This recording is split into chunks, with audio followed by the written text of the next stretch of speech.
Hoje eu trago um server e eu estou falando baixo porque minha mãe está dormindo.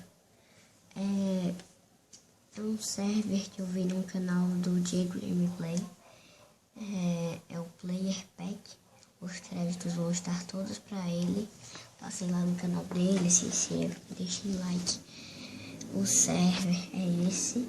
Já copia aí o endereço de IP, porque eu tô gravando agora.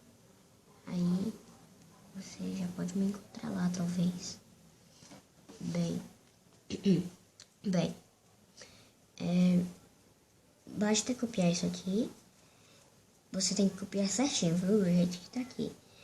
Com letra maiúscula, minúscula, do jeito que tá aqui. Mas como eu já copiei, eu só vou mostrar aqui. Mas eu não posso adicionar, porque já foi adicionado. É da Lifeboat, o server. Lifeboat Battles. Tem pessoas que falam Battle e Battle, né? Então, mais é Battle. Eu vou entrar aqui pra mostrar pra vocês uma partida. Aí, talvez não funcione, mas funcionou aqui. O server tá meio bugado aqui. Tá aparecendo pá, essas coisas. Nossa. Tá tudo bugado aqui. Eu vou entrar de novo. Desculpa aí, meu gente, por isso. Desculpa aí por esse bug. É porque tá muito bugado. Agora voltou. Vou tentar entrar numa partida. Pra você entrar numa partida, basta você clicar nos ouros. Pera aí, calma. O IP e o server. O IP do server aí vai estar na descrição do vídeo, certo? Eu tô morrendo. E eu já morri.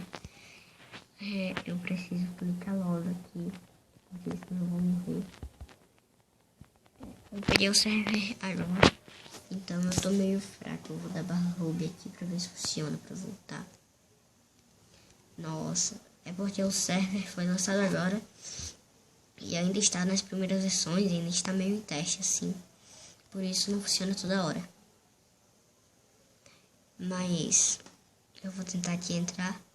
Não sei se vai funcionar. Não vai funcionar, mas eu já mostrei como é. Você clica na barra de ouro ali e entra. Mas foi só isso o vídeo hoje. Foi. Falou. Tchau.